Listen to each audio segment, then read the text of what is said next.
Hey everyone, Dr. Jason West and the Thursday night program at 5 o'clock. We're taking the 5 takeaways from fatigue and waking up tired. If you're just joining us, we do this every Thursday on our Facebook and our YouTube channel, live with Dr. J at 5, the 5 takeaways. And the biggest thing that I see in the office is people come in and they say, I'm tired. Well, there's multiple reasons for that. We're going to go through the top 5 reasons. And I just had this patient experience, which I'm so happy that I get to work with people every day and recognize, hey, this is what people are seeing. This is what making them better. This is how we can improve their lives of fatigue. So a lot of times people come in and say, I've got tendonitis, I've got arthritis, I've got Lyme disease, I've got hormonal imbalance, I've got macular degeneration, I've got autoimmune problems. And then I ask them what else is wrong, and they're always saying, I'm tired.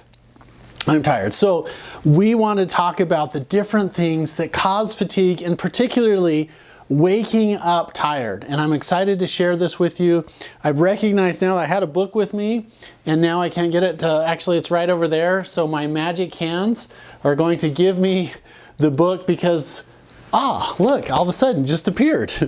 In my book, we talk about the barriers to healing.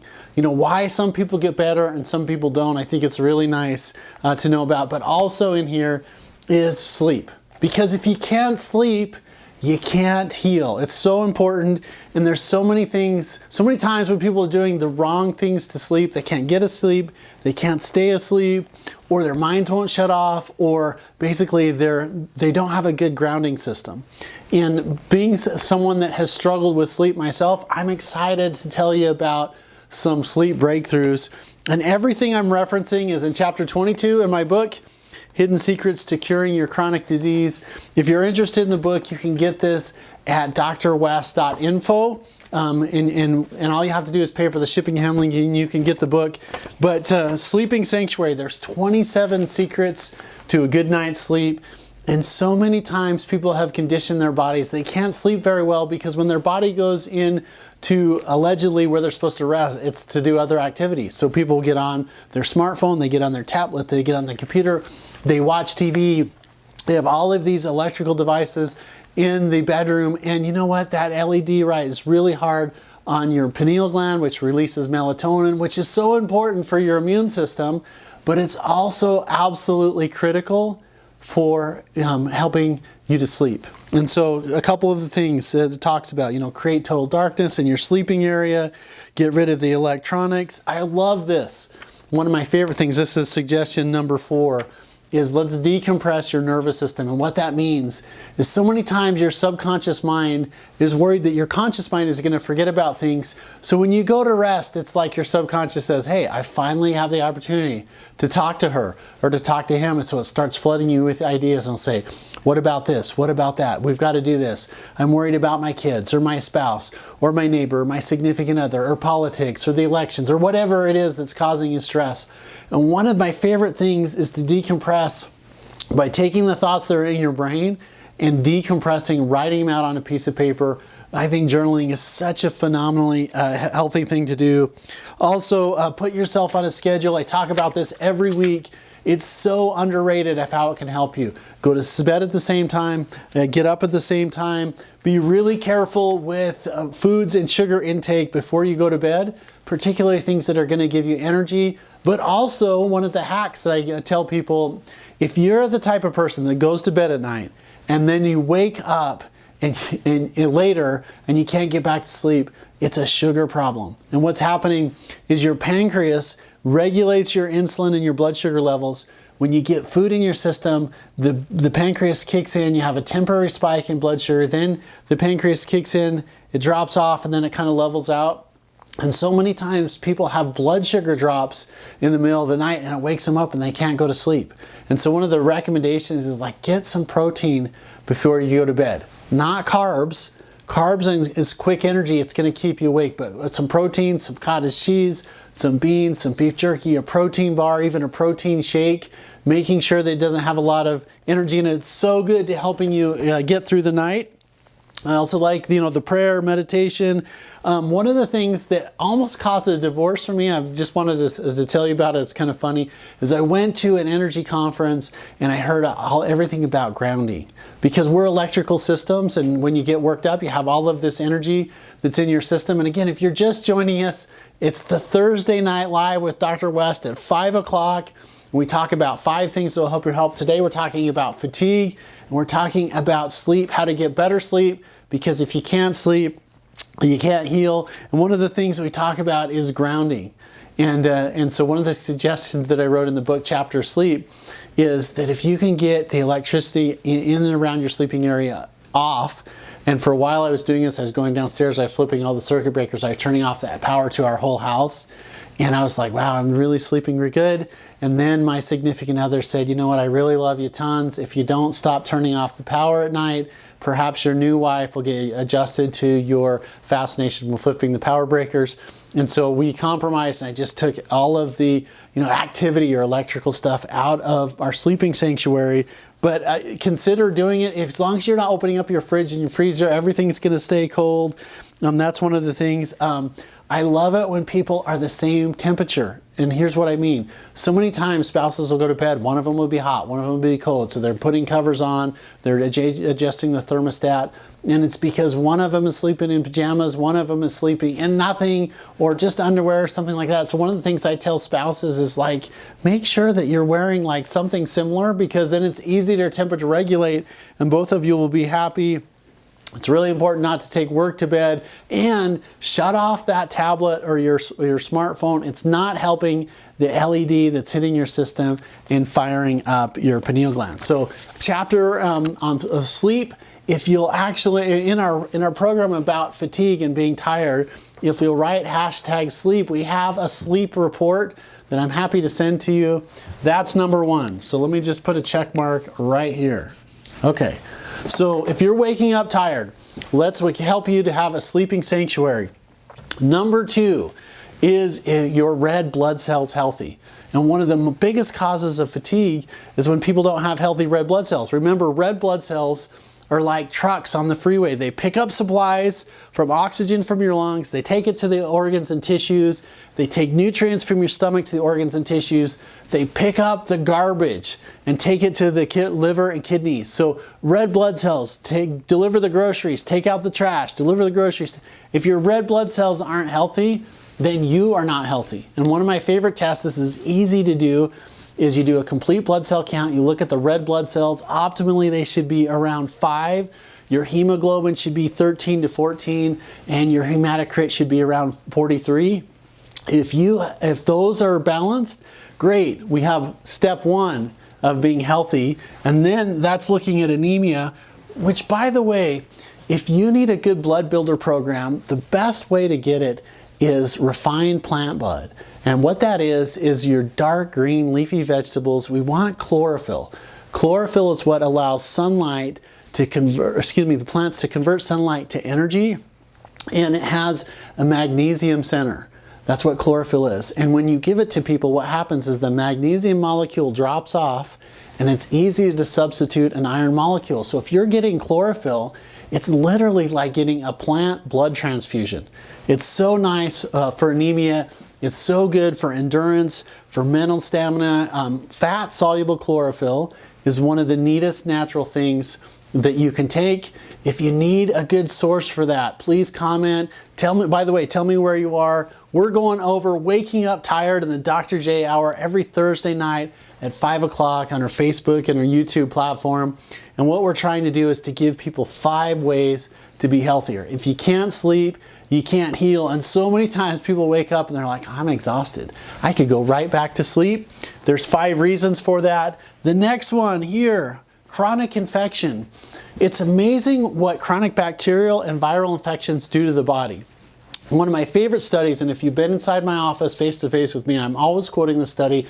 I give it out to people. It comes from the British Journal of Medical Practitioners, and here's what it says. It says chronic bacterial and viral infections lead to neurodegeneration, neurobehavior, psychiatric, autoimmune, and fatiguing illness. And so what does that mean? It means it goes to the weakest link. Chronic infection loves to go to the smorgasbords of your nervous system and eat the myelin and the sugars and the glycoproteins and everything that's there. And what it does is it makes the nerves not behave right. It makes them basically age. It interferes with transition. It can, the transmission of nerves, it can fool your body into autoimmune. So many times people that have Sjogren's disease, rheumatoid arthritis, multiple sclerosis, autoimmune hepatitis, autoimmune thyroid, it's because they have an infection in that area. The body doesn't have enough horsepower to get rid of it. So it goes in after that. And what it does is it doesn't have enough foot soldiers to get rid of it. So you have this angry kind of subclinical irritation that's going on, and it causes lots of inflammation, the body really unhappy. And autoimmune is one of my favorite things to treat. And it is like someone plugged an extension cord into your body and it steals your energy. Like if you're chronically tired, one of the most important things that anybody can do for you is to rule out infection. And here's some of the rules to do that. You can do that with a simple blood test, a complete blood cell count. You want to know what your white cell count is. Ideally, it's 6 to 8. Then you have part of your immune system, the neutrophils fight bacteria. They should be around 60. And the lymphocytes, this is so important, especially with the bug from China floating around, and Epstein-Barr and herpes simplex 1 that causes cold sores, and rotavirus, cytomegalovirus, parvovirus, West Nile virus, all of these viruses, we want to know what the lymphocyte count does. Because if you're having an infection, what should occur is the lymphocyte count should go up if you're having a viral infection. If it's staying the same, it means your immune system has accepted the infection as being normal. And this is the key to being fatigue and chronic infection, is to know if your immune system is working right. And if there's any concerns about it, there's some neat things that you can do. Liposomal vitamin C, which is vitamin C powder mixed with like soybean lecithin or safflower oil, is a really good way to get vitamin C. IV vitamin C is one of my favorite things to do for people. Oral vitamin C, which is bright fruits and vegetables, spinach, asparagus, avocado has vitamin C in it. And we want to upregulate your immune system. So many times we've solved chronic autoimmune problems when people come in the office and they're like, hey, I have this diagnosis. And my first question is, well, do you agree with the diagnosis? And it's interesting to get people's feedback on that. And then the next thing is I'll say, what is your pathways? And so many times people say, well, they just want to nuke my immune system. They just want to turn it off. They're giving me an immunomodulator, or they're giving me modified chemotherapy, and it's just killing my immune system. And what my response to that is, you know what, it's not that your body one day decided, I don't like my thyroid, I'm going to attack it.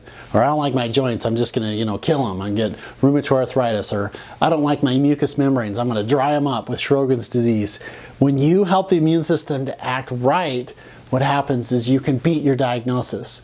And it happens all the time. It's not just me saying it. It's on our blog, Daily Dose Vitamin H. You'll see it in the office. We're posting the success stories of people that are beating their disease. So chronic infection, easy to find out just with some simple blood tests.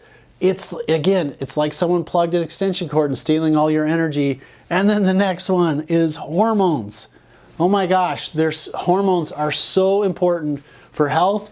And when we start talking about hormones, everybody immediately thinks of sex drive, sexual characteristics, testosterone, estrogen, progesterone. That's like saying this, hey, in this book, this page right here, this is your sex hormones. Here's all of your hormones. Like, there's so many different hormones. And if they're off, what happens is your body is in a constant state of fight or flight. And so there's some easy ways to evaluate it. One of the best ways to figure out if waking up tired is hormone related is to do Ragland's test. And we've talked a lot about this. This is when you take your blood pressure lying down, and ideally you should be 120/80. And your pulse rate should be 60 to 90. Now, if you do a lot of exercise and working out and stuff like that, your pulse rate can be lower. It can be, in the 40s, or it can be in the 50s. And then what we want to do is mini stress your body. It's so easy. Guess what we do? We just have you stand up. When we have you stand up, we take your blood pressure again and record your pulse rate. Now, in a perfect world, what should happen is the thyroid and the adrenal glands should immediately tell the heart, hey, we're stressed. We need to increase horsepower. We need to increase blood pressure. So your 120/80 here, when you stand up, immediately your body's response should really go about 128 over about 86, 88. Like it should go up 6 to 8 beats on the systolic and the diastolic. And most important is your pulse rate should stay the same. 120 over 80, pulse rate is 60. 128 over 88, pulse rate of 60. So many times what happens is people to adapt, their pulse rate speeds up and they get medically diagnosed with a condition called postural orthostatic tachycardia syndrome, or POT syndrome, and that means that their body is in a chronic fight or flight response. Like the body's always in this emergency, and we talk about stress all the time because stress is not a disease. It just makes every disease worse. And here's why. If you walk outside and you saw a tiger, a bear, a tarantula, a snake, your pupils should constrict, your blood pressure should go up, your heart rate should go up, you get flooded with adrenaline because you want to fight or flight. And a couple things are really important when it occurs. When you have that stress hormone hit your body, the body like reorganizes resources. It literally says, well, we don't need to worry about digestion because if we're running away from a bear, we don't want to have to go to the bathroom while we're running away, so we're going to temporarily shut off digestion. The next thing it does is it says, you know what? We're not worried about a cold or flu or something else if we're running away from the snake. So what we're going to do is we're going to downregulate the immune system temporarily. It just wants to deal with the emergency right now. And here's the phenomenal, fascinating thing about the body.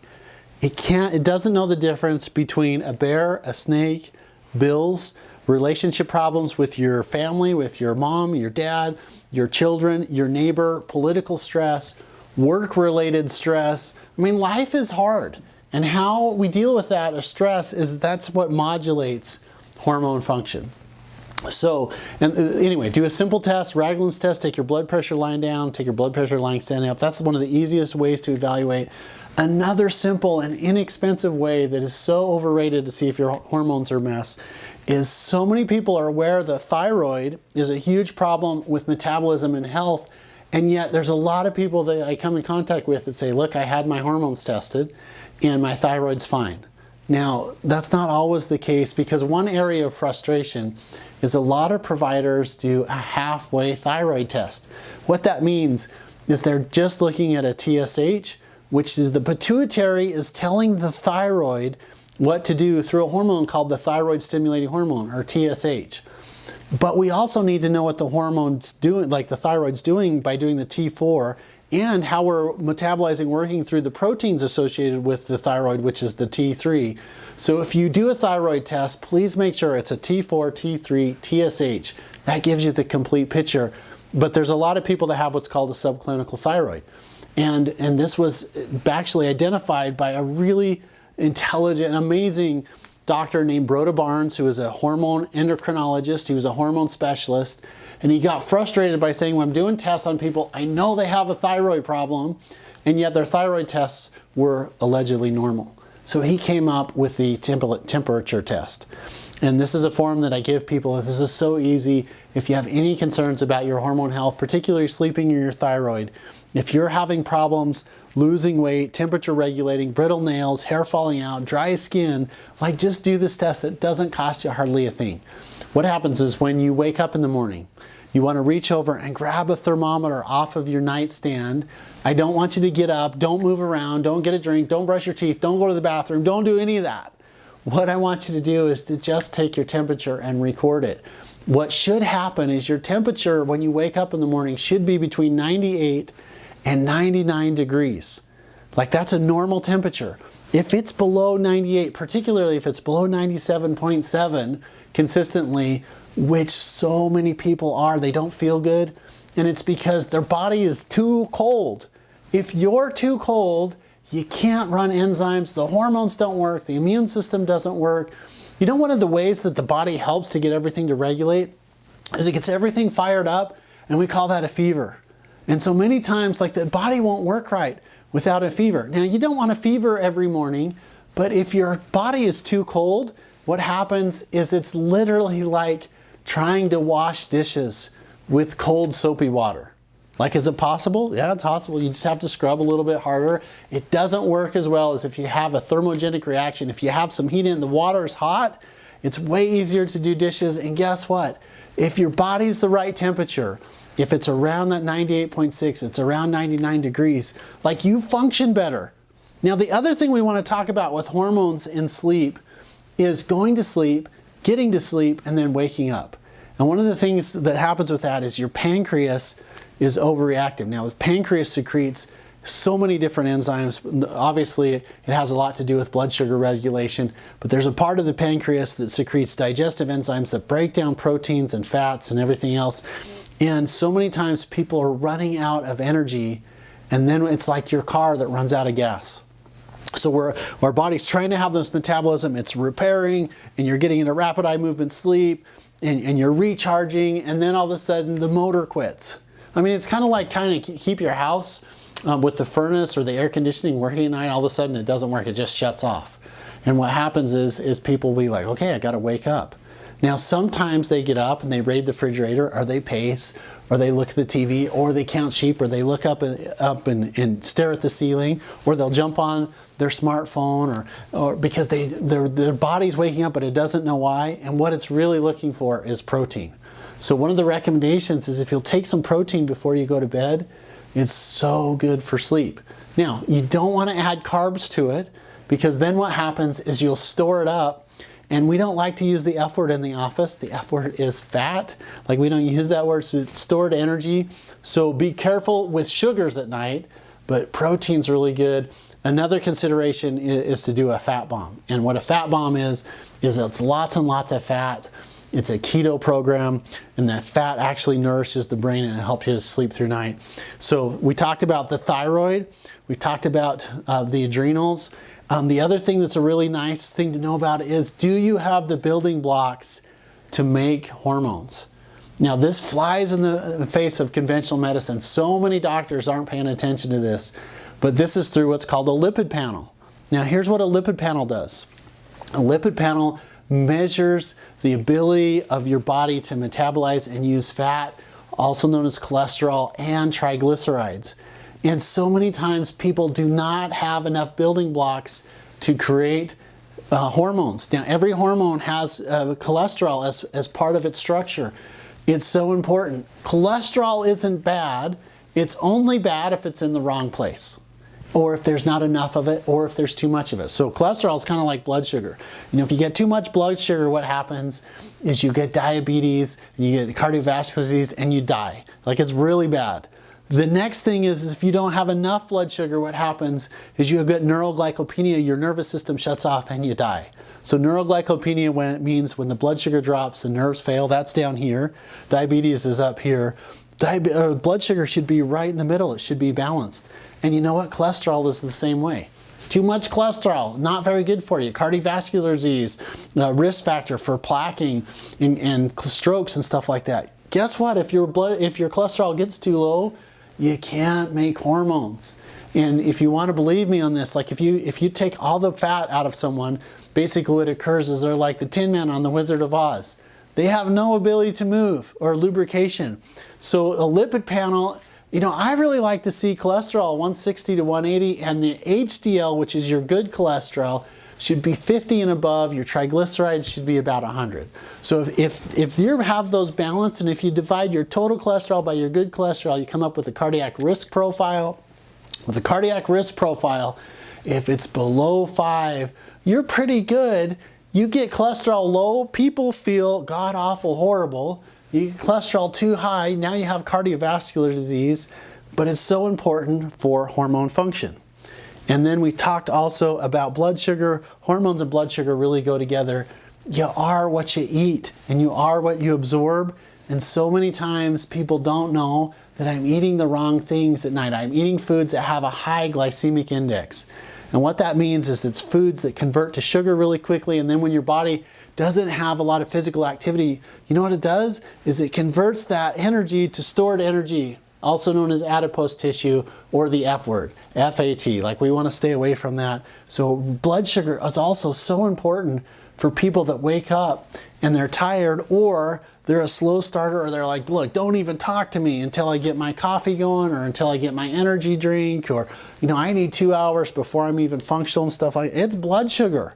And if we can regulate the blood sugar, if we can feed the body by giving good fats, good proteins, complex carbs, healthy and alive foods, it helps to regulate your blood sugar. And then one of the most important things is be really careful drinking your calories. So that's kind of a real quick overview of if you're waking up tired, 5 reasons. 1, not a good sleeping sanctuary.